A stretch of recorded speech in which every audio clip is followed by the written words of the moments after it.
Anti-lock braking system bleeding, that is ABS bleeding. Place the wheel chocks.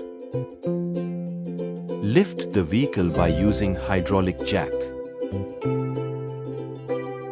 Place the car lifting stand.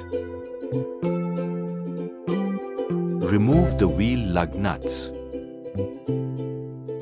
Remove the wheel. Turn the ignition key on and start the hydraulic pump motor. Now, loosen the bleeding screw using ring spanner and insert the bleeding hose. Ask the assistant to apply the brake pedal and hold the brake pedal.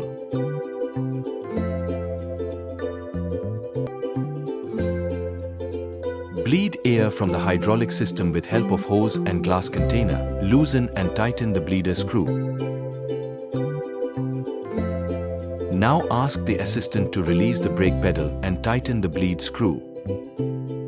Again, press the brake pedal and bleed the air from the system.